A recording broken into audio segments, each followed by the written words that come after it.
That man over there says that women need to be helped into carriages and lifted over ditches and given the best place wherever.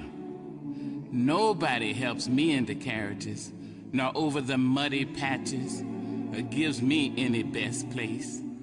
And ain't I a woman? Look at me. I have plowed and planted and gathered into barns, and no man could best me ever. Ain't I a woman?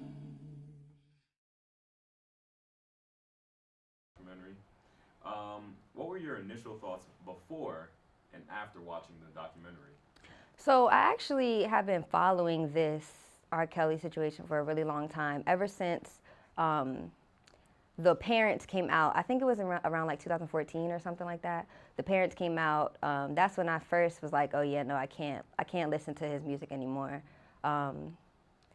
And I wasn't really talking about it a lot. It was just kind of like my own personal standpoint, because of how many times his name has been associated with these type of accusations, you know? But when the documentary came out, I watched almost all of the episodes, I think, except for the second to last one. I couldn't watch the whole thing. So when the documentary came out, and after the documentary, it was extremely triggering to see all of those women, and not just the women talking about it, but also the people around R. Kelly talking about it, like letting it happen, you know? I felt unprotected after the documentary. I felt extremely unprotected. Yeah.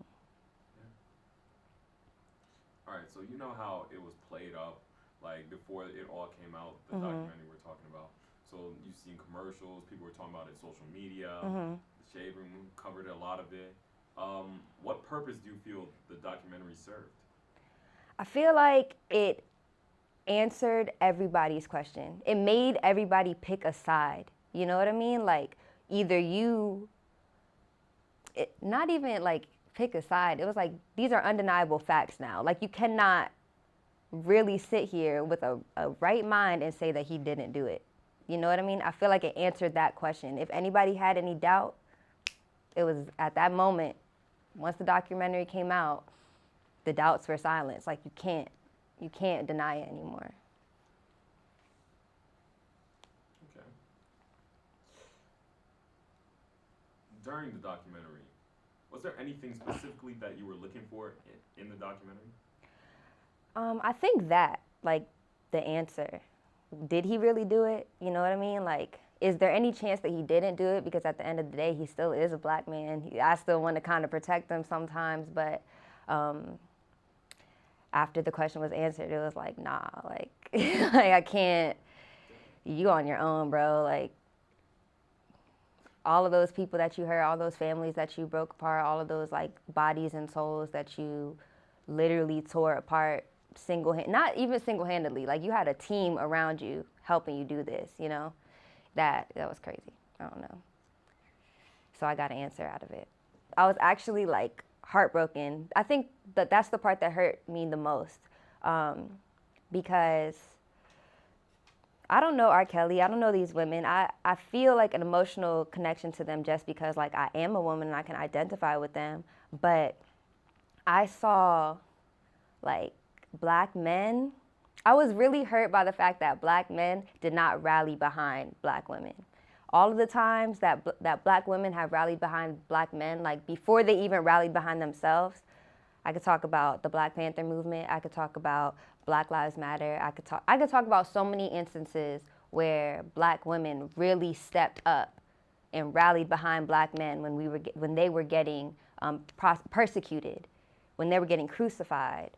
And I was really hurt that, like, I didn't see that same reaction by black men. That's why I felt so unprotected, because it was like, dang, like, we really out here by ourselves. Like, we can't even get our brothers to stand behind us and believe us. We can't even get our brothers to believe us. That hurt. So I was not satisfied by that. Okay, last question. Okay. as a young black woman, how do you feel about the state of black women in America?